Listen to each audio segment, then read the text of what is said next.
Hey everyone, welcome back to the Old Music Bears and That podcast. I'm your host Brian, and today I welcome a special guest out of Illinois. Sorry, my English is getting terrible these days trying to name the states, but we got Cody James. How you doing, brother? Good, good. Appreciate you having me, man. It's All right. a it's a blessing and honor. Yeah, actually, it was kind of last second there too, because I guess we're kind of jumping around just trying to get Skype and everything set up here too. But I guess you've been kind of dealing with a lot recently. Yeah, man. Life's been lifing between just every day and carving out time to create and also moving and everything else. But it's a blessing. It's a blessing to have all that on my plate. I guess you kind of dealing with a little sickness too. It seems like there's a flu bug kind of going around. Yeah, man. That too. Luckily, fingers crossed, no flu, just cold. But uh, man, ready to get over it. Here's open. So, all right. I guess how you been recently? What's new? I've been good, man. I've been great. Just really working on new stuff. Got some visuals coming out, new music coming, of course. Just been kind of marketing and building the hype around and looking for a project come probably quarter three, quarter four of the year. Uh, I mean, that's breaking news here. But yeah, man, just been working really, going with it. Definitely been grateful for everything that's been coming my way. Just working, man. Head down, working. I was just trying to make a joke right there too, but actually I was going to say something about the Phillies hat or the Eagles hat you got right there too. So I guess Hey, that too, man. I've been celebrating. What's this? 2 weeks now? 2, 3 weeks now. I've been celebrating. I'm from Illinois, so St. Louis is near, Kansas City near too. So everyone around here is Chiefs fans. So I've been loving that lately. and then there's Cody James, who's the lone Eagle fan. In Missouri and Illinois, yeah, probably honestly. We got a little bit actually. We got a big Air Force base here, so we do get some people from Philly, but I mean, compared to the amount of red that I see around every day, that's nearly nothing. You call it like the Red Sea next, just because of all those red jerseys and all that. Yeah, it's terrible. I hated it, especially 2 years ago when they beat us in the Super Bowl. That was bad, but uh, revenge is a beautiful thing sometimes. The dish served best served cold, as they would say. So Yeah, yeah, yeah. actually, which part of Illinois are you hailed from? Are you like that southern half So, right there? yeah, southern half, Belleville, Illinois. It's pretty growing town, probably 60,000 population. Um, pretty cool area, man. Got a junior college. Other than that, it's really got the small town feel. Everybody knows everybody, and um, for the most part, pretty good people. So, been here my whole life, and I rep it proudly. I'll say most people. Yeah, So, right. Most people. all right, all right. It's at least better than everyone being bad, I guess, in that case there That is too. true. So, hey, actually, is that That is close to Peoria? Because I've heard about the town of Peoria because of Mudvayne true. coming from there. Yeah, that's probably about 2 hours northwest, maybe. If I'm thinking correctly. Yeah, fun fact, if you're a basketball fan at all, Sean Livingston is actually from Peoria. So won three championships for Golden State. So, kind of cool. Ball in, as they would say. Yeah, right. So, yeah, absolutely. All right. You to elaborate everything else here too, just a little bit here too, Cody. But first off, welcome to my podcast here, mate. And the way it's going to work is just guys you some questions. Let's get to know the man behind the music as well, who he is as an individual as well here too. So, you ready, player? Let's do it. All right. So start back in the beginning right here too. We always need a beginning, middle, and an end. So I guess Yeah. tell us a little bit about yourself. I guess who are you and how did you become a Yeah. musician? So outside of that, 30-year-old, um, outside of creating, I'm in sales, the fun stuff during the 9 to 5. I like to think of myself really as a vibe setter, not a trend setter. I keep good energy with me everywhere I go. Um, Fun fact, I got 5 cats at home. So, pro animals here, 5 cats and a puppy. So very pro animal. I like to read books, like to be in nature, like to be around loved ones. Um, that's pretty much it, man. As far as music, it's actually a interesting story. I was just thinking about it the other day. I actually had zero intentions of ever being a musician. To me, that was something that was just kind of like, okay, cool. Um, I actually was, I remember it vividly. My junior year of high school, I started to take more advanced writing classes, courses, and my teacher pulled me aside one day, and I'm like, man, I'm in trouble, you know? Like, what did I do wrong? She's like, no, no, no, no, no. I just wanted to tell you, your writing is very advanced. You need to deep dive into this, whatever you do, whether it's poetry or, maybe writing a book or even being a musician. And I thought, yeah, whatever. Let me get out of here. Um, and looking back on it, man, I truly started to write. I started to journal, even though I know, as like a young man coming up, that's not the very macho thing to do. Um, but now I look back on some of those journals and I'm like, that was the creation of everything. Um, so I started doing poetry and went to some of my buddies who were producing beats and was just like, hey, maybe I want to start doing music. And they're like, okay, well, we produce mainly hip hop beats. What are you wanting to do? And I said, well, I don't know if I really want to box myself in as, a rapper or a hip hop artist or anything. So let's just kind of see where it goes. Um, I wasn't really much of like the R&B singer, even though now I will say I can sing a little bit. I'm a karaoke champion. My fiance thinks I can sing, so that's all that matters.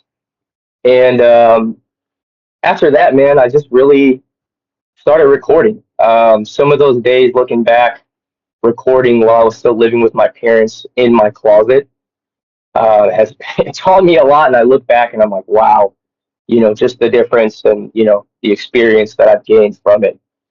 And just started creating, man. I mean, simply started creating. I fell in love with the art form. I fell in love with the process, the gritty work, and eventually started to just gain a little traction and eventually started to take a little serious and actually put money and investments into it with recording and, production, leasing out beats that were actually quality, not just, you know, whatever, YouTube beats or whatever. Um, and just started going from there, man. Really gained traction and fell in love with the art even more. And now we're here. Now, I'm creating daily and helping other artists and inspiring other artists and doing anything that I can on, the music side just because of the love for it. That's a very interesting story. Actually, yeah, it wasn't really your parents that kind of got you involved. It was more so because your teacher kind of this is all praiseworthy about your writing style. Was it kind of like doing poetry Yeah, or something? yeah, it was just poetry and short essays, creative essays that really got the ball rolling. Have you lived in Illinois your whole life, or have you kind of jumped around in the states? Yeah, so I was in Illinois for 21 years, and I've been here in the St. Louis area for nine, yeah, 9 years. I guess last thing too about the sales job you kind of mentioned is it really more like a door to door B2B, or is it mainly like Oh, cold calling? neither actually. It's retail sales. If I told you the company I work for, some people would be like, but I'm just kidding. No, I work for Spectrum Sales. So uh, luckily I work in store. I don't have to do any of the cold calling. I've been down that route before, and that's kind of, I don't know, man. That takes a lot of cojones to do. People always say, well, doesn't being a musician, and I'm like, yeah, but that's, I'm not calling people asking them for services if they want, life insurance or internet or whatever have you. I would say the music's also our therapist for the day when we want to drown out our sorrows and anger, that whole deal. So Yeah, that too, man. I mean, sales is just, a way to funnel money into the art and then obviously also pay my bills. Got to do that, unfortunately. But oh yeah. Actually, the reason I brought it up was because I had a bad stint with actually both door to door and B2B, and that was not a fun experience. I'd say it traumatized oh, me. So you did it before? I did. It was after graduating from college, and Gotcha. I just figured it was something to do because it's mostly what's popping up on my feeds here. It's saying like on Indeed and Dude. those sorts of things. So Yeah, figured it's worth a shot, but it ended up being a waste of time, really. So, wasn't. Yeah, so there's yeah. at least my 2 cents on this whole sales deal. I think that's what most people tend to think when you say, "Oh, I'm in sales." It's like, wait, you go knocking on people's doors or doing the cold calling? That's what I do. I don't know. Yeah, unfortunately, grateful that I don't have to do that. I get to have people come into me, which is nice. But You always get the Karens and or the Chads, as they would say, when they come in and always just complain about the most stupidest things possible. all the time. But it's the nature of the game, it's part of the job. So I always tell myself it's job security at the end of the day. That's for sure. But I guess before we jump into, I guess, your music project here, I guess, so what else do you do outside of music and sales? Really, man, spend time with the family, friends. I'm a big just being around people that I love. Um, Reading is something that I've gotten back into. My fiance is an avid reader.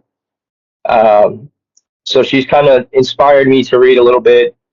I do mostly, in a sense, kind of self-help books, I guess. I've been reading uh, a lot of David Goggins books just to kind of test it out. I mean, I see him all over my TikTok just to see what he talks about. Other than that, man, honestly, I'm if I got free time, I'm in the studio. I'm writing, whether that's journaling or it is poetry or it is lyrics, writing lyrics, and also just trying to make myself better at every side of the art form, whether it is marketing or the business side or something that I've really gotten deep into is the mixing, the engineering side. I've really gained a love for that, just taking something that's very raw and seeing a million different ways I can spice it up and make it sound better. Like I said, I really love the process of things, not always the end goal. And I think that's something you learn as you get a little bit older is to enjoy the process a lot more and be present in, being 1% better every moment instead of just, oh, here's the end goal. This is the song. I mean, that's cool and all. I mean, we obviously all love the end goal, but, you know, taking time to be present in the process, I mean, that's beautiful. This author that you mentioned right here, does he normally write like sort of drama, action books, fantasy, or I guess what does he normally like to delve into? It's more, David Goggins is like a former hardcore Marine that just like had life handed to him over and over. Um, he grew up in the 60s and 70s in Indiana, and just, dealt with racism and, a mom that was very economically just not there, I guess you could say, and a father figure who wasn't really a father figure. And, so it's just kind of interesting. I just like reading that and seeing, like, you know, we all complain about X, Y, and Z, the littlest things, but little do we know, this person that we see has been through this, or this person that we heard of has also been through this. So I don't know. To me, it's kind of inspiring in a sense. I guess speaking of which, I don't catch up my head, but is that sort of like the lyrical content you try to aim for in your lyrics in your music project? Um, I know this is kind of like a maybe cop out or generic answer, but I really don't box myself in when creating. I really just let my soul speak, I take pride in that because I think when you do that, the genuine side of yourself comes out, and you're really giving people music that speaks to the soul, that's relatable. I was like, cue the Freebird music. Let's get there. There we go. Yeah, right. That's for sure. But I guess when did you officially start the project under your name right here? The current project that I'm working on, Yes. um, probably in December, was when I started to work on things. So my goal was really just put stuff in the vault, come back to it daily, see how I feel about it, touch it up a little bit. But also, I went through a journey where I did not release anything, or honestly, to be transparent, even create for 3 years. Just went through a self finding experience. So my goal was really just to create things that I felt proud of, things that I could listen to on a daily basis, and that the me 3 years ago, 4 years ago, or even beyond would be super proud of. Um, so yeah, probably December was when I started thinking, hey, it's been a long time, it's been a while. Let's start just creating music and putting out singles as they come out, and but also keeping in mind, a goal of mine is to definitely get a full length project out this year. So I guess were you doing any music? I guess before and after COVID.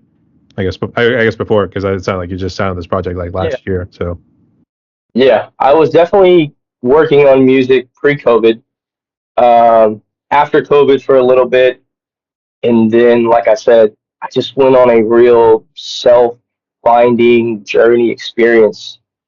Probably 2022. So I guess, post COVID is subjective. Some people still, do the whole nine with the N95 mask, and that's their, prerogative. That's what they want to do. Um, but yeah, definitely pre and post COVID, and then kind of took a break for a while there. I guess outside of music, how bad was COVID for you, personally wise, family wise, and I guess anything else in your life? Yeah. I mean, my father is a respiratory therapist, so definitely with everything that we were hearing on the news, every day was a kind of scare, you know, not knowing what was going on. And, he's one of the people that are on the front lines, fighting it, was scary. But for me personally, at the time, I was in sales and working at a family restaurant.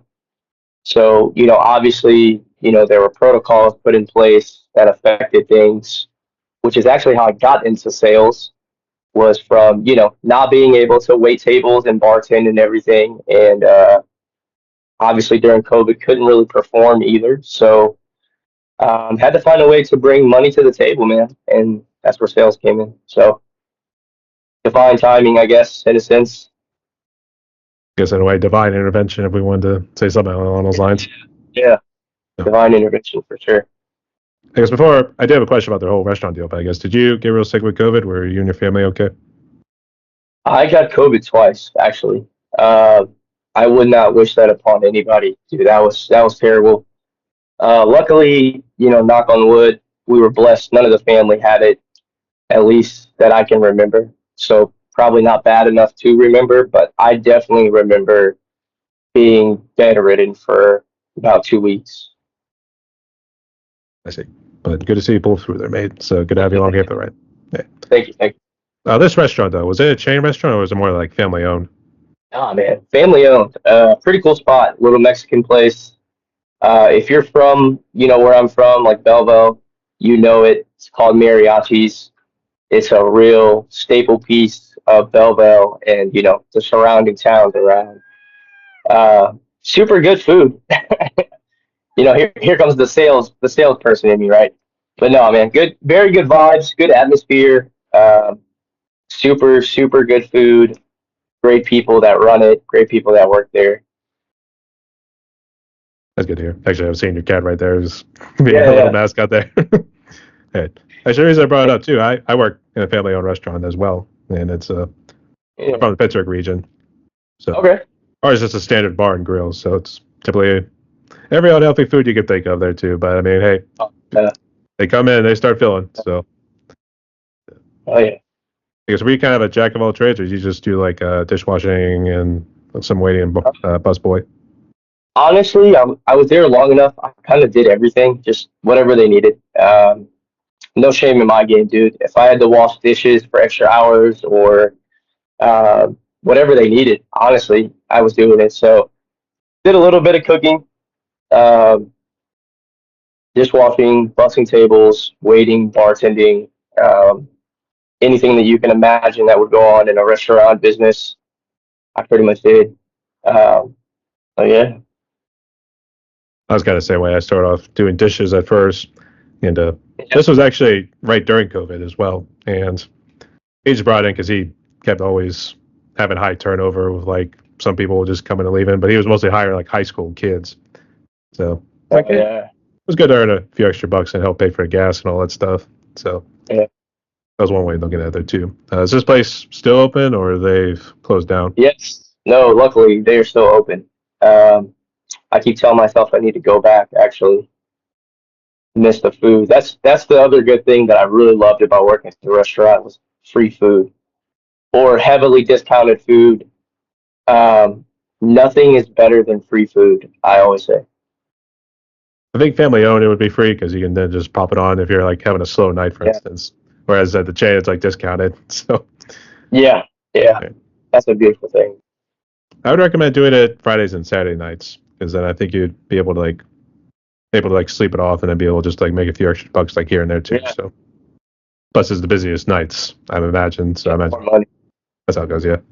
All right. Oh yeah. But I'll leave it up to you. There's my advice. So knock yourself out. Okay. But the place you live in, Belleville, I guess, is there a big music scene there? Because I know you said it's like an up and coming town. Do they got a whole lot of bars, pubs, and all that stuff? Um, they do. It's an older town that's going through like a resurgence of youth. So, kind of like the hip hop and R&B and really even maybe the alternative side of things are kind of have been slow but are picking up greatly. You're seeing more artists come out of Belleville that are, not by any means, your major artists that are doing millions of streams and, selling out arenas, but still very talented artists that are coming out, um, and that are just making waves, and I think it takes one person in, I think now that people are seeing that artists are start of coming out of the area and that actually have talent, it's starting to pick up a little more. It's like a tsunami wave, you know. But yeah, man, music is definitely coming out of there. It's up and coming. Um, it's home, and it's good to see music finally coming out of whatever genre, man. I've been to house shows of screamo that they have. I'm not a screamo fan, but dude, they've knocked my socks off. Literally, it was the time of my life. I've seen R&B singers come out that are very talented, rappers that come out that are very talented. So just the whole music scene, it's not quite there yet, but more and more artists are starting to come out of the area and are extremely talented. I mean, it's safe to say like it takes a while, but we at least got there. Yeah, I can see why. yeah, it's getting there. That's good to hear. Actually, have you done any live shows? I guess whether before and after COVID. Yeah, like I said, so after taking a hiatus, I haven't done anything live in a while. Pre-COVID, yeah, we definitely did some shows. The coolest thing that I've done was we actually did the first hip hop show in over 20 years in Belleville. Um, I say we. I didn't curate it, but I performed. Yeah, man, it was awesome. It was really a really heartfelt moment to be able to perform there, in front of people that sat next to in high school classes, and to know that that had not been done in 20 years or more, that was special, and to have, three artists that are still making music and that are still gaining traction, to share the stage with them, that was something. That's definitely something. Yeah. And actually, have you always gone by the name Cody James whenever you were like representing your music, or have you tried jumping around with like? It's funny with like Yeah, R&B and rappers. They seem to like do like yeah. names. It's almost like it's like a Justice League or Marvel Comics or something. So Oh, great question, actually. When I first started, my full name is Cody Toon, and James Joseph are my middle names after my grandfathers. But for a while there, I went by just C Toon, um, and consulted with some people when some traction started to hit. I got my feet on the ground a little bit, and they were like, "Dude, that's not marketable at all. Like, we need to change it. Keep it genuine, but also let's kind of mix it up a bit, and get you something that's a little more marketable." So Cody James just came out. I don't know. To me, it kind of sounded smooth, and um, I stayed with my grandparents for a little bit with my parents. While they were young. We're all young and figuring things out, and staying with them, and I developed a extremely close bond with my grandparents. So I thought, hey man, what a good way to honor his name than to put that in the industry, because they always were tough on me about doing what I truly wanted into life, following my dreams. And for any younger ones and kiddos that are watching, always read books. So they were avid, on me about that. So I always thought, what a good way to honor him. Good man. Actually, I keep thinking of DJ Khaled. Every time I go over to a song, it's always like DJ Khaled. So I was thinking maybe you do something like Cody Tune or something. I don't know. You ever thought about doing something like that and whatever to open up a song? Yeah, I may have to take that into consideration now. Hey, it's always something to do for fun. But actually, I think when people would see like Cody James, because I think when I was looking you up on Spotify, I see like Cody John, for instance. So I think when people would see a name, I think they'll probably assume it's either like country or maybe some sort of rock, for instance, there too. So I think that's probably a little deceiving, but I can see what you're doing there. All the time. But it's not necessarily a bad thing. I've never, I think when I first changed and first started, all my buddies were like, "Man, are you a country rapper?" And we just kind of played with that, and that's still kind of like an ongoing joke to this day. So I was gonna say you got the beard going, so I think that's probably one yeah, plus there. Country yeah, rapper, there we go. So yeah, country rapper. I'll take it, man. Whatever they want to label me at, I'll take it. I know you say you don't like to box yourself in, but I guess would you say you're just still experimenting, or you just messing around with all the various genres to see what goes? Um, I still I like music as a whole, man. I got some things coming out here soon that are more vocal heavy. Not gonna lie, I was definitely nervous. That's not something that, I'm used to. That's not my comfort zone. I would say my comfort zone is definitely hip hop. Um, just from my writing style to what I've always done, what really drew me into music was hip hop. But now kind of experimenting with, vocal heavy tracks, and then also working with some people about getting some EDM stuff going, some EDM collabs. And um, when I talked about the emo, or not emo, but the screamo, my bad, the screamo group that I'd seen live, dude, we've been talking about collaborating for probably a year or two now. And just getting something going just to try out new styles and collab, and definitely work with more local artists. I like a challenge, and I take it as a challenge to do different, to step into different genres and still be able to make good music. I was like, that's But screamo. yeah, I was gonna say, is a screamo kind of like along the lines of like Linkin Park, for instance? Try something like that. yeah, yeah. I definitely thought anytime I tell someone that, they're like, oh, so something like what's Poya? You know who Oh yeah, Poya is? I think Yeah. that one Mexican group, right?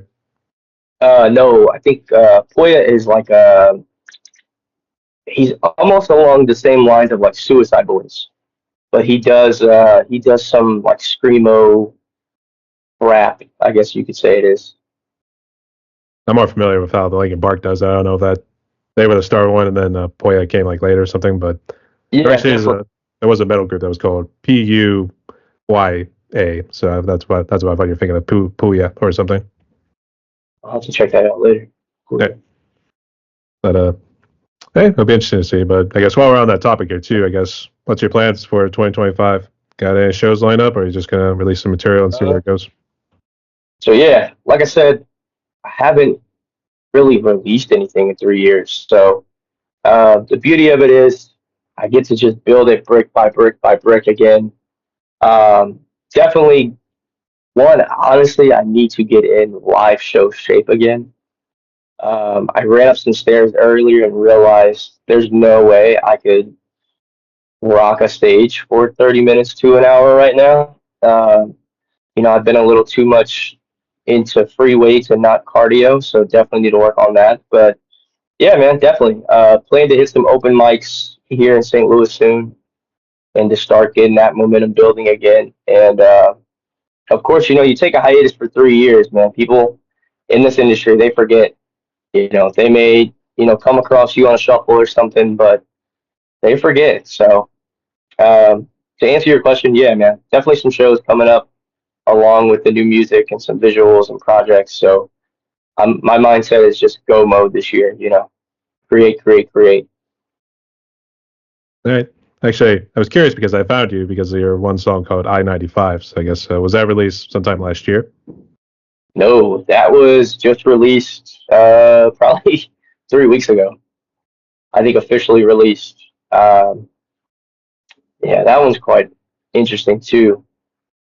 Uh, I was sitting in the studio and a producer had sent me a beat and I heard the little jazz influence to it and it caught my ear to the point I'm like, man, I gotta be at work in an hour and a half here.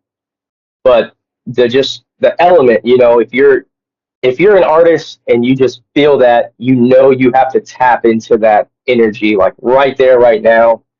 I'm a big believer and I'm a John Bellion fan. And I've watched some interviews where he was like, if you're feeling it, do not leave that studio. You're scheduled to work, call off, create in the moment. You don't know what lightning you're about to catch in a bottle. So I told myself, I can't call off, but if I'm going to be late for work, it's going to be for a good reason. Like I have to absolutely feel great about this song. Um, and yeah, just took that time to write and recorded it, and came home later that night. All throughout the day, man, I couldn't think of anything else. I just said, dude, I really like this song. I have a good feeling. I think it's going to turn out to be music that I really like. And that's kind of go off topic a little bit. That's my mindset, especially now that I've gotten a little more mature in my artistry. Is just I have a saying that I create music for myself. I release music so others can feel.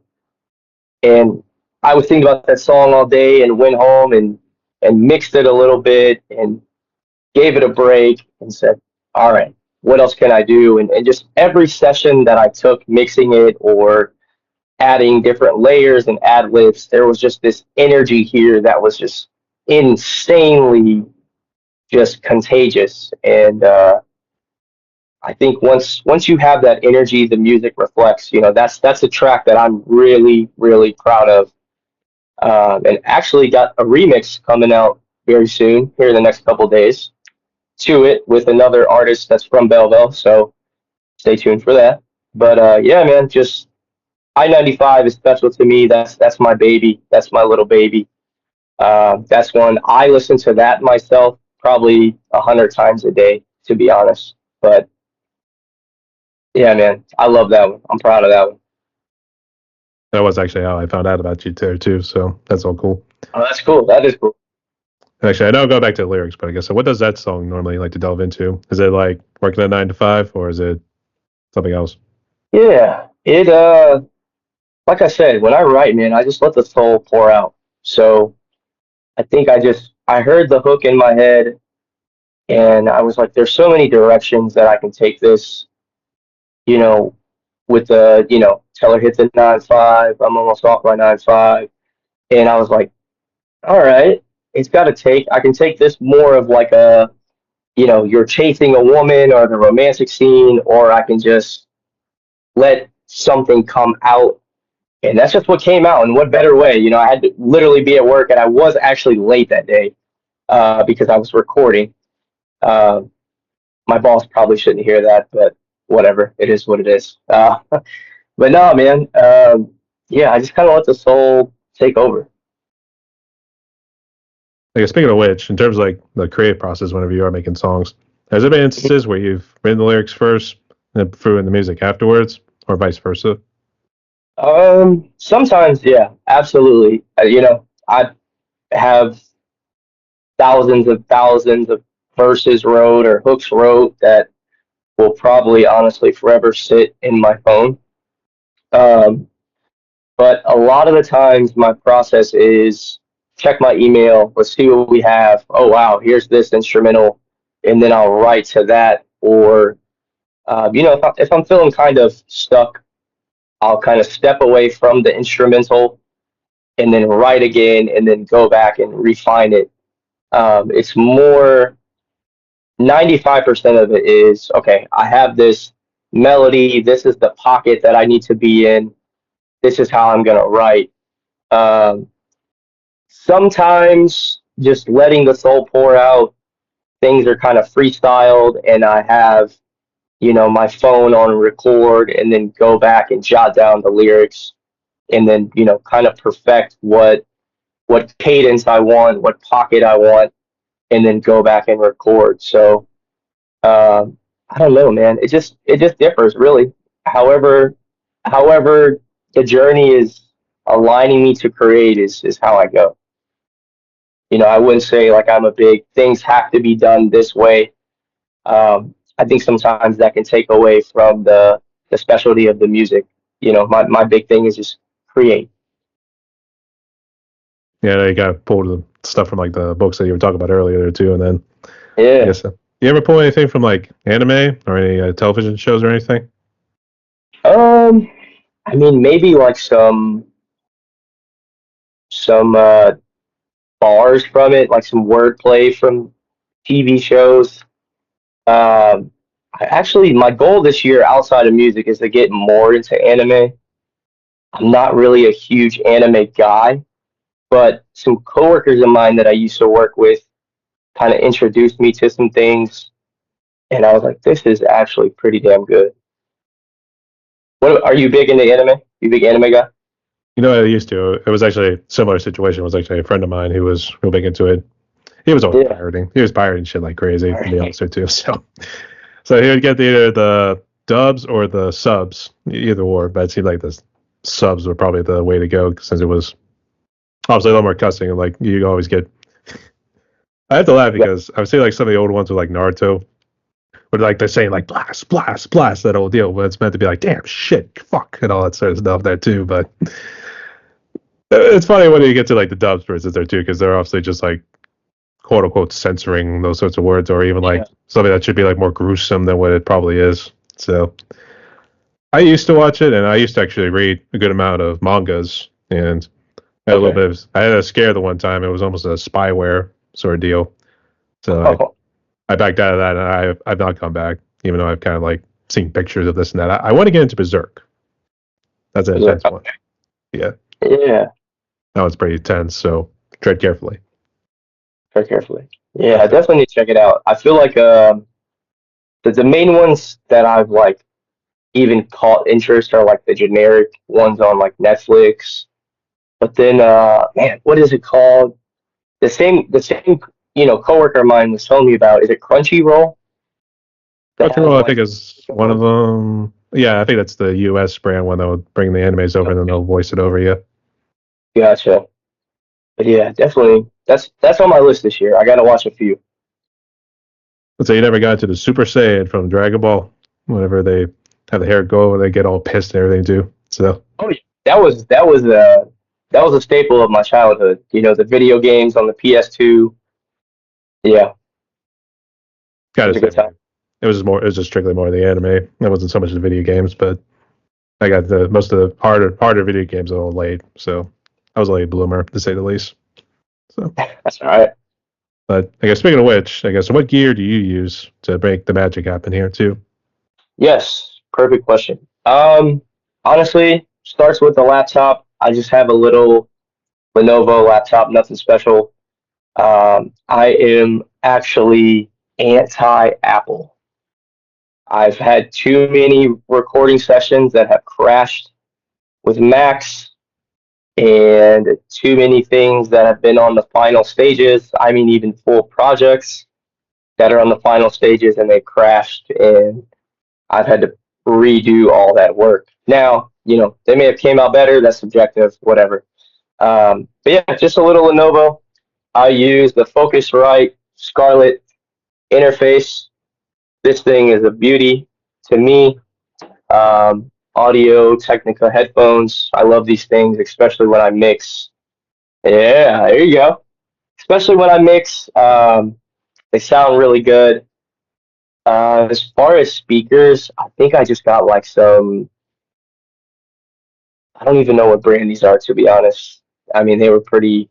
They were like $200 speakers. And then you got to forgive me, I'm moving. But as far as mics, I use the Rode NT1.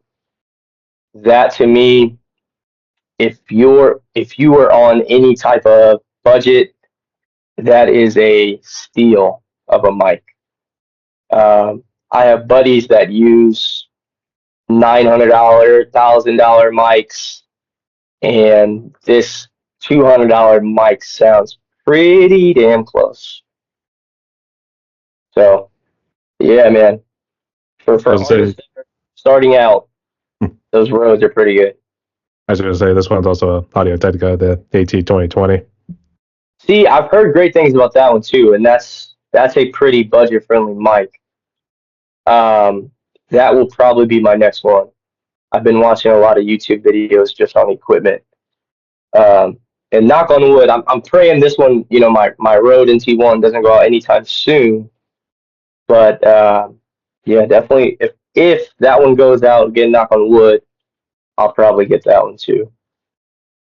I'll say I actually have like two of these. I actually got a third one down here. I'm actually feeling bad not using it, but I feel I want to get into doing like the Twitch and those Yeah. computer games you see right there too. Because I was actually seeing a game. It's called Unknown Tapes. It looks like it's a Jurassic Park sort of horror one. So actually looks interesting. But now I'm thinking like, do I want to go through that again? Because I went through a PS1 phase where I'm seeing my uncle playing this Dino Crisis game, and we're seeing corpses being dragged, T-Rexes just devouring you. It's a scary situation. So, that's a different one. I forget which one it is. It's also another audio technical one. Audio Technica. Oh yeah, way to go. Good break. Oh yeah. Actually, these are more budget friendly. These are more like the $100 ones you can get off Amazon. Yeah.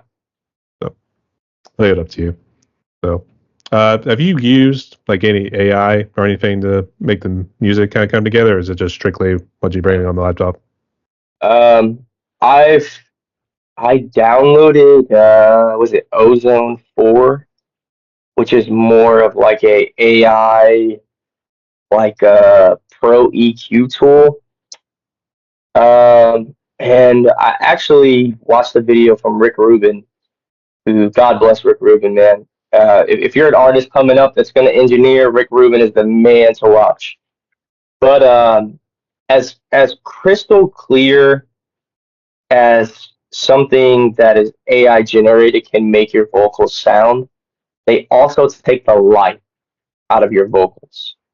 So I would say to artists that are coming up or engineers that are coming up, find your vocal stacks and run with that. That's going to sound so much better in 3 years of mixing than an AI generated just tool that's sucking all the life out of your vocals.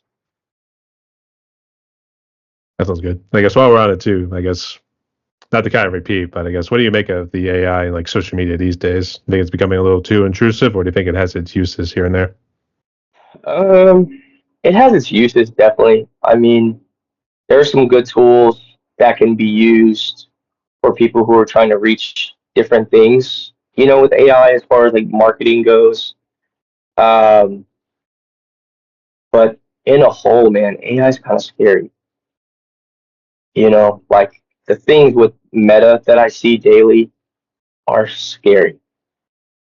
Um, Very intrusive to answer your question, yeah. But I think it's always been that way. Honestly, I think AI has been there before we knew it was AI. Um, again, I'm in sales with Spectrum, and I actually talked to a lady that's like a developer from Apple that was saying that AI has been around for a long time. So, like just say for instance, if you and I were having a conversation and I said, man, I really want I don't know, the new Nike shoes that just came out, right? Your phone is always listening. There's AI marketed campaigns that while I'm on Instagram or Facebook or even Google, there's all of a sudden a Nike ad. Everybody's been through that. Everyone's had that experience. That's AI. That's been around for a long time. So that's scary. Um, and the fact that, depending on how much TikTok you're on daily or weekly or whatever, seeing these videos of celebrities and they do an AI voiceover and it sounds just like that person. I'm scared that someone's gonna AI generate me, and I'm just like low on the totem pole. But I don't know, man. It's scary, honestly. It's very scary what the future is coming into with technology. But also, I guess it can be helpful. So, Probably something to address in this administration going forward, but let's see what happens. So, actually, I was going to say Cody James, a cyber terrorist, next before you know right. it. So, Little does everyone watching this know, I'm hacking everything. No, I'm just kidding. actually, no, do like the Michael Keaton sort of thing. Be like, little does everyone know, I'm Batman. So, yeah, that's all good too. But tread carefully, good soldier. So, let's see what happens. Right. But still kind of like sticking on the topic here too. This one kind of delves into challenges, I guess. What challenges do you feel like you face these days being a producer and a musician too? Mm, honestly, when it comes down to, and this is something that I've taken head on to really learn is marketing. Um, it doesn't, I mean, it does matter how good your music is, but in a sense, it doesn't matter how good it is if no one's hearing it, right? Or the right person's not hearing it. So getting your music out there in front of people, more people who's never heard Cody James or have never heard of the next upcoming artist or, the artist that's making music in his parents' closet. How does he get in front of more people? And things have changed so much from when I was truly head down releasing projects left and right 3, 4, 5 years ago to now. Everything is TikTok, Spotify, AI generated campaigns. Um, and unfortunately, you can't really change that. You're either with the current or you're not, and you're left behind. So I would say that's my biggest thing, if you would. But again, I don't. I like to take things head on that are seen as challenges and just kind of learn, And if I can learn, I can pass that back down to the other artists in Belleville that are, trying to come up or trying to do things. And again, I say all this and I want it to be taken with a grain of salt. I don't mean like the next coming, like I'm again like Drake or Kendrick Lamar. You know what I mean? I'm still here in St. Louis recording in the back of my house, but at the same time, um, just passing knowledge, man. If I can do that, then my goal is complete. The second coming of Drake. I mean, that should be nice. So, as you always said, the second coming of Dr. Dre, we wanted to, since it seemed like Oh he was one of yeah. the guys that really pushed it off, to be honest. But all right, let's see. Have you produced? I guess also with mixing and mastering, have you done it all yourself, or has somebody helped you out in that regard? No. I had a longtime producer, my buddy Nick, who is actually starting to make his own music. From what I've heard, man, it's pretty damn good. But he produced music for a long time for me, and then I had my buddy Jake start to produce things, and they've taught me so many things, and obviously still have so much further along to go. Those two have really shaped, and my friend Jalen, who going back to our conversation, kind of was the one to push me, in a sense, the final push that I need, who's making beats. Those three guys have been really pivotal in, not just making me sound pretty good, I guess, but also teaching me how to do it on my own and giving me knowledge. I'm very grateful for those guys who, were producing in the very, very early stages.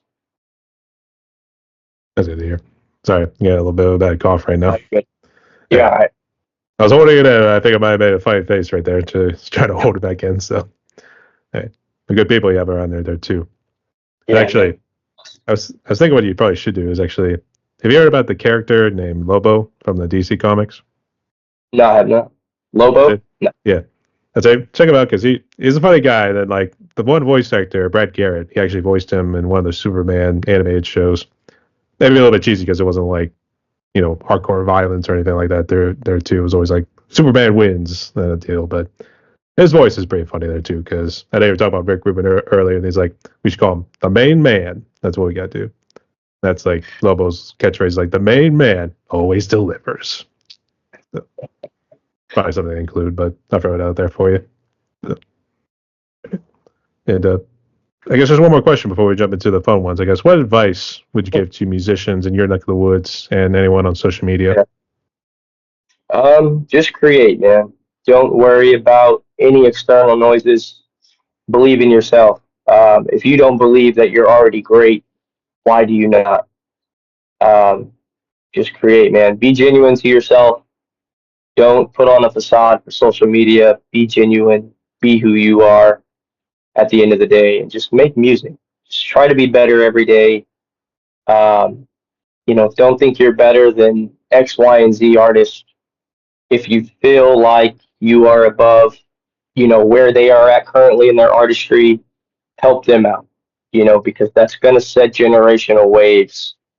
Like I said, a small town like Belleville, it takes one artist to truly start to make that a hub of music. And that speaks volume to anywhere, any city that you're in. Just create, be a good person, and enjoy the process of music. It's a beautiful outlet. It's very therapy-like. Respect the art form and just be you. That's really the only advice I have, man. Just create. You're gonna spark something, and you're gonna get better as long as you show up for yourself. So there's not really any like deep down secrets. It's just showing up. Show up and ready to play. So yeah, Be ready to play. That's it. Hey, thank you so much for sharing. And you know what? I forgot to ask this earlier because I'm a little confused about TikTok because it sounds like they kind of did away with it, and I haven't really used it in a good while. But I guess what's going on with TikTok? Are they somehow keeping it around? Your guess is as good as mine. I know for a while it wasn't available in, like the App Store or Google Play or, Samsung Store or anything like that. But I think they re-put it out to where new users can re-download it. So I'm assuming it's going to be kept around, probably with some tweaks, as far as privacy concerns go. But, I don't know. That's way above my pay grade. I hope it stays around, in a sense. And I also feel like TikTok is detrimental. I feel like it's killed our attention spans. But I don't know. They certainly make it seem like it's a good thing with those commercials you see that the farmers are using. So Yeah, right. it's like, oh man, now I feel bad. So Right. actually, I think when they were considering banning TikTok, I call it like the Chinese X. I think it was like Zheng Shao or something. I'm not too sure. That's what people were kind of going to when they thought TikTok was going to get banned in the U.S. because it was like a more Chinese version of TikTok, just something else. Yeah. So, I know people were trying to use VPNs to like change their IP address to certain areas so they could download it. And I'm like, they're gonna catch on one way or the other. You may get away with it for a couple of days, but I guess Clap said it's back. I guess. I don't know. tread carefully. We'll have to see. Right. So, Yeah, right. all right. So I got that out of the way. So, Cody, we based your questions here pretty good. So here, let's jump to some fun ones. Ready? All right, let's do it.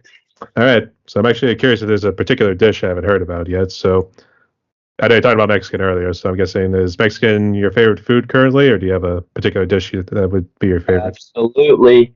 Anybody who knows me knows Mexican is my favorite food.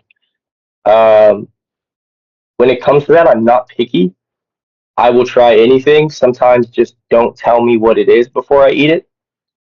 Let me just taste it, and then you can tell me. Um, my favorite is ling. I may be pronouncing this wrong, and I should know this since I worked there for so long. But tacos de lengua. So it is the actual tongue of the cow that is finely like sliced, diced. The authentic way is to eat it with cilantro, onion, lime, maybe a green salsa, salsa verde, corn tortillas, and that's it. That is my absolute favorite thing. That is hard to find here in the Midwest, but if I can find it, if I see it on the menu, I'm getting it and probably taking some home as well. So you definitely did not make it sound like it was pretty appetizing. You said it was a Yeah, cow tongue. yeah. Oh my god. So, but it's good. I promise. It's really good. Whatever next. Everyone's got something. So, all right. But each his own there too. So I think if I ever get a chance, I'll give it a shot. So All right. see what happens. All right, for the next fun ones right here. Not sure if you're a movie nerd, but I guess which one would you say is your favorite movie? And if you have a favorite TV series or anime, feel free to share. Favorite movie.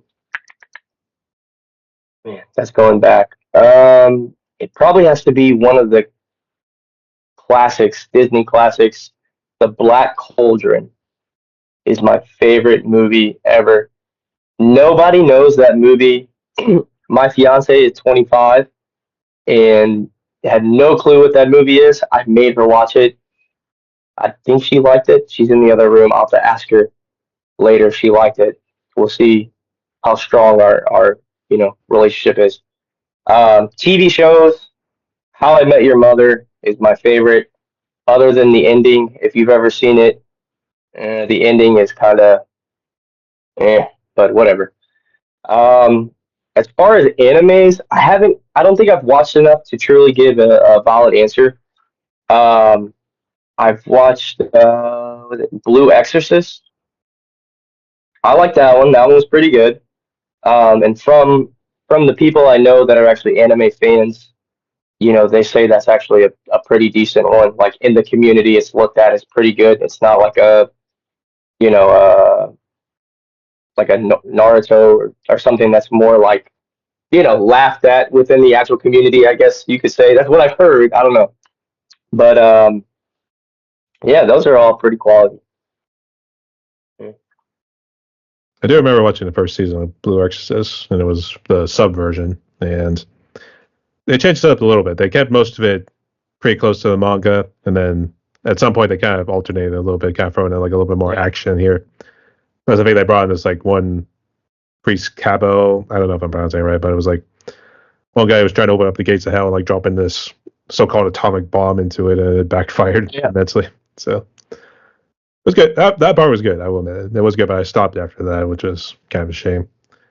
And it seems like for some TV series, it seems like they always have trouble just trying to simply end it because they don't know how to get it like right on the money. So I mean, what can you do? And it's funny you brought up the Black Cauldron. It's been years since I've seen it, but I watched it in the past a good bit. You have to admit, it seemed like the 80s and the early 90s, maybe even like the whole 90s, I should say, for like Disney or any other animated studios, they really went like what I call balls deep hard mode, like the themes and that sort of stuff. So I can understand Black Cauldron. So yeah, that one's good. Anytime I see it on Disney Plus or whatever have you, I gotta watch it. actually, my dad was always obsessed when the Horn King was always like, "You read me news of the pig." So, oh my god, he drove me crazy when he was always saying that. He just walk into the room. He also got a kick out of the Cave of Wonders with the from Aladdin there too. So especially when you saw Jafar, he turned into the Oh yeah. most powerful genie of all. He's like the absolute power. That sort of deal. Yeah, gotta love my old man. So all right, but great choices there nonetheless. So for the next one here, not sure if you drink, but if you do, what's your favorite alcoholic drink and then non-alcoholic drink? Yeah. Non-alcoholic root beer. I can drink root beer for days straight. I do have to drink diet, type 1 diabetic, but diet root beer, that's a staple in my household. It's probably always in my fridge. As far as alcoholic, I go on these weird spurges, especially lately, where I'm giving up drinking, like totally. And then I hang out with the guys, and then they're like, dude, here's a beer. And I'm like, all right. But I'm such a beer guy. I'm not really, I enjoy a nice whiskey every once in a while, but I'm more of a beer guy than anything else. I'd say you're more the social drinker too. Yeah, I gave up drinking at home usually, unless it's, we're drinking some wine. Um, but yeah, we really don't drink just to ourselves anymore. Even us two, if we're doing something, I mean, maybe some wine, or I think once I put out my first single for the year, my first single in a couple years, we popped some champagne and drank that. But yeah, more of a social drinker than anything, especially anymore. Did you buy a good bottle of champagne when the Eagles won? No, that was actually a night where I may have drank too many beers. No champagne, just a lot of beer and really great company and really good food. But yeah, I definitely felt it the next couple days. Yeah, needless to say, the body need to expunge all the waste Yeah, in there. So, hey, I don't blame you. Hey, it was a fun night. I'll tell you that much. it was. I do have to say, make sure you thank a Giants fan for getting Saquon Barkley. So, We're grateful for the Giants. Thank you. we're just gonna rub salt in the wound right now. But I will admit, I cannot believe he did that little hurdle over the guy when he was backwards. I think it was when they were playing Jacksonville. Yeah, that was insane. That was. I'll probably buy a T-shirt here now if the season's over with that on it. Yeah. Actually, I was doing fantasy football. I don't know if you do that whenever you have like spare time with your coworkers. Do you? Yep, I do basketball and football. Basketball is a little strenuous, man. That's a everyday thing. You have to be aware every day. But football is always fun. I feel like there's the most trash talk with fantasy football, and it's kind of you might check it 2 times a week thing. But yeah, I'm a very competitive person, so any way that I can compete, especially with the circle of friends around me, it's all in good intention. But I usually win, so I brag a lot. I get my bragging rights. So yeah. Actually, I was gonna say someone in my fantasy football team right there, they had Saquon Barkley, and he was like just not going anywhere because he had like nobodies in like his like wide receiver core. And I was trying to trade for him. It's like, dude, what are you doing? So it was a good trade because I was willing to give up Josh Allen for it. Oh yeah, So I don't that's know. easy. I tried. I was hoping it would work, but whatever. All right. But great choices there nonetheless. Okay, for the last one right here, here's how it's going to work. So if you do have a favorite song that you would like to share from the independent community, as well as from the mainstream world, feel free to share. Otherwise, if you want to give any shout outs to any bands, let alone hip hop artists, anybody else, go ahead and share. Great. I'll do both actually. That's cool. My favorite song at the moment is I can't share the title, but it's something that I have in my chamber that is ready to go. I just actually finished it this morning. Um, that'll be coming, but I've been listening to that nonstop. I-95s, yeah, right. I-95s in my top favorites, honestly.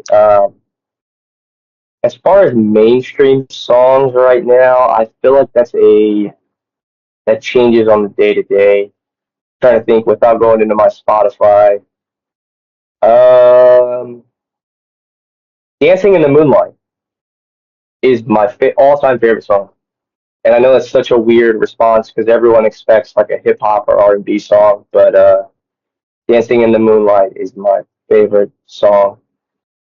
Um, as far as locals, yeah, anything really in the catalog of my friend Mastermind is really good. Any shout outs to give? Absolutely. Let's see. Let's start ringing them off. Nick, my longtime producer, goes by the name of Los G. Um, Longtime producer Jalen, my longtime producer Jacob, goes by Little Heartbreak. DB, Peaceful P, Dead Seven, which is actually a rock group. I'm trying to think if I'm forgetting anybody here. I hope I'm not.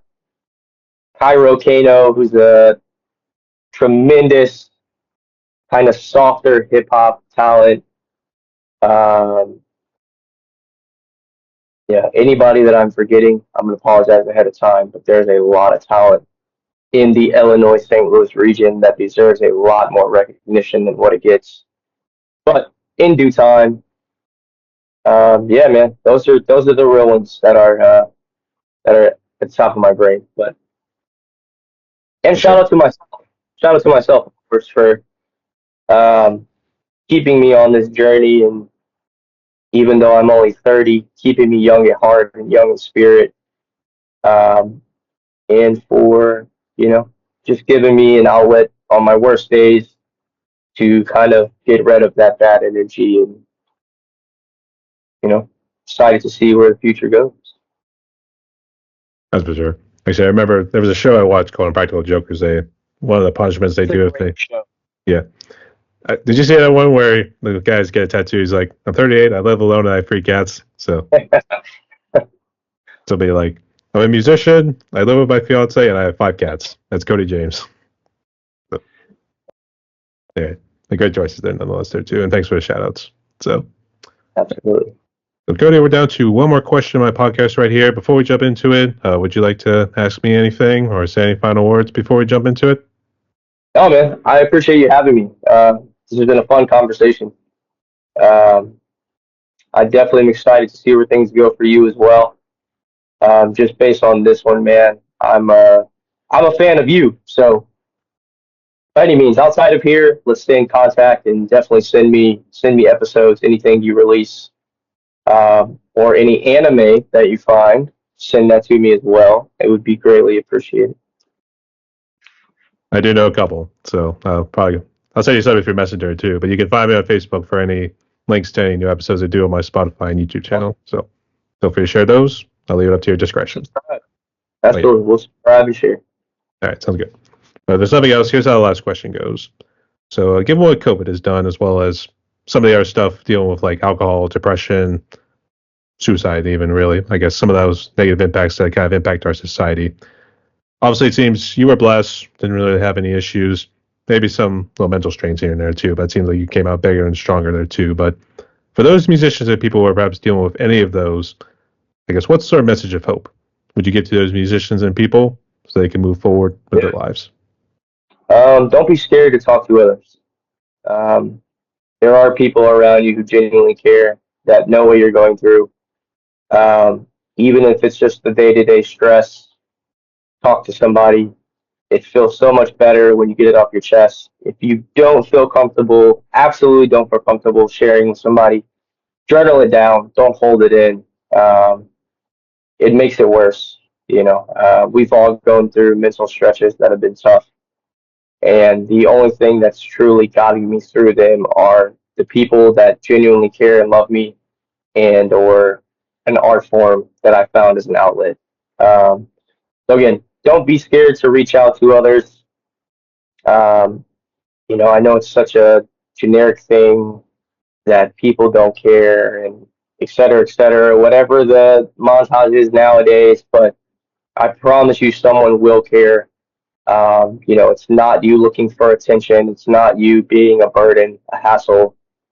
Just reach out and, yeah, you're loved, man. Everyone's loved here by someone, even if it's someone that's not here in this realm anymore, someone's looking out for you, whether you believe in God, angels, spirits, or nothing at all. I promise you there's some form of existence that is truly on your side. And if you're not 6 feet deep in the ground, it's going to get better. You are blessed. Be grateful for what you do have. And that's it, man. I could go on, but, yeah. Not too crazy of a speech, but nonetheless, spoke like a true prodigy. So, Thank you. always. All right. So, Cody, we reached my podcast right here. We talked a little hour and 10 minutes right here, but I guess before we close out, want to give it any extra shout outs? Because I know you gave some shout outs earlier, but I guess any extra shout outs or final words? Yeah. Shout out to my mom, my dad, my grandparents who are no longer here, but shout out to them for always pushing me to chase my dreams. Shout out to my fiance who I probably drive crazy. I know I drive crazy sometimes. The ADHD brain of an artist is a real thing. So shout out to all of them for, I don't want to say putting up with me, but putting up with moments that I am tough. I love you all. I appreciate you all. I'm here to make you guys proud, whether that's with music or just the person that I am and become. And that's it. Yeah. And I mentioned about black culture earlier. There was, I would say, the funny thing I always remember from it too is when they're escaping from the castle, and I forget the character's name because the characters, I think they had like names you weren't really familiar with. But he somehow escapes after a dog like bit his butt and everything there too. He's like, "Why did you tell me you had a magic sword?"